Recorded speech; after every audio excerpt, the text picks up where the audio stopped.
All right, let's get right into it. A new employee's first day is this massive opportunity. It can just be a basic orientation, or it can be the moment you lay the foundation for a truly safe, respectful, and successful workplace. Today, we're going to break down the 5 essential trainings that really make all the difference. So, let me start by asking you a question. Just think about it for a second. What is the single biggest risk to a company's reputation, its finances, maybe even its survival? Is it the competition? A bad quarter? What do you think? While the answer might actually surprise you, it could very well be an uninformed employee. And you might be asking, why? Because the costliest problems, I'm talking about lawsuits, huge data breaches, toxic work environments, they often start small, with just one person who simply didn't know any better. And that is exactly where compliance training comes in. But let's be really clear here. This isn't about forcing people to memorize some boring rule book. No, this is about being proactive. It's the strategic move that stops those major business risks before they ever have a chance to happen. This really gets to the heart of the matter. An informed employee is an empowered employee. When people know the what and the why, they have the confidence to protect the company, sure, but also to protect themselves. And that's how you build a workplace based on trust. It's the first step to creating a real culture of compliance, not just, checking a box. So let's talk about the first critical area. This one is absolutely non-negotiable. It's about preventing harassment and discrimination, which is the bedrock of a respectful and safe place to work for literally everyone. Now, if you want to understand the sheer scale of this problem, just look at this number. A staggering 81% of women report experiencing some form of sexual harassment during their career. That figure just goes to show you this isn't some hypothetical issue, it's an urgent reality that every single company has to tackle head on. So what's the solution? How do we deal with this proactively? Well, good anti-harassment training isn't vague, it's super specific. It teaches new hires exactly how to recognize inappropriate conduct, what their rights are, how to use the right channels to report something, and it makes it crystal clear that retaliation will absolutely not be tolerated. And look, this isn't just about good practice or company culture. This has serious legal and financial consequences. In fact, many states legally require this kind of training. And that number from the EEOC, that's the Equal Employment Opportunity Commission, recovering around $664 million for victims in a single year, well, that shows you the massive cost of getting this wrong.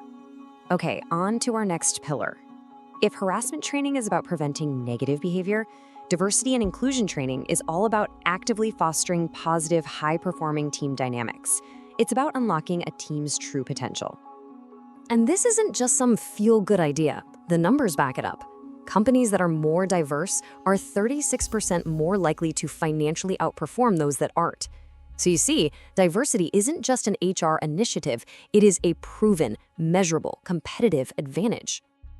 And here's a real-world example of what happens when inclusion fails. That Starbucks incident from a few years back is such a powerful case study.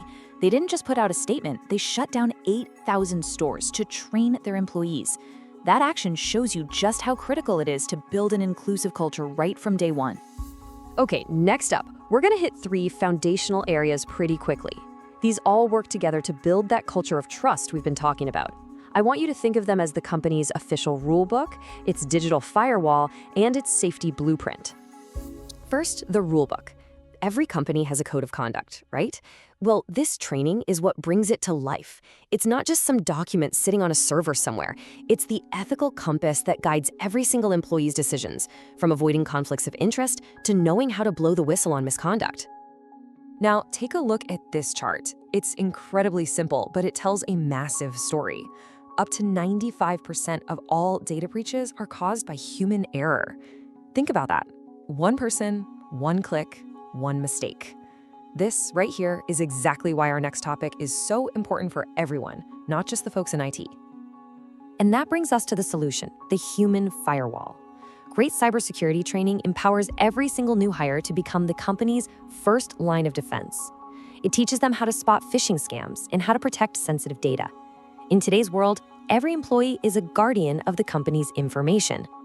And finally, we've got the blueprint. It doesn't matter if you work in an office or on a factory floor, workplace safety training provides the plan to keep everyone out of harm's way. It covers everything from fire escape routes to responding to emergencies, making sure every employee knows the blueprint for protecting their own well-being and that of their teammates. So, we've walked through the 5 essential trainings. Now let's pull back a bit and see how all these pieces fit together to build something much bigger, a genuine culture of compliance that goes way beyond just checking a box. This really comes down to 2 totally different mindsets. On one side, you've got checkbox compliance. It's reactive, totally role-focused, and it's basically done just to avoid getting a fine. But on the other side, you have a real compliance culture that's proactive, it's focused on shared values, and its main goal is to build trust. It's an ongoing commitment, not just a one-time task you get out of the way. This quote really just says it all, doesn't it? What you do during a new hire's first few weeks doesn't just last for that week. It sets the tone for their entire time with the company. It is the foundation for that ongoing culture of integrity. So when you do all this, what's the ultimate payoff? It's actually pretty simple. You get fewer incidents and legal headaches for one. You build stronger teams where people actually trust each other. And maybe most importantly, you create a workforce that is genuinely empowered to do the right thing, day in and day out. And that brings us to one final question for you to think about. When it comes to your own workplace, take an honest look around. Are you all just checking boxes? Or are you actively and intentionally building a culture? The answer to that question makes all the difference in the world.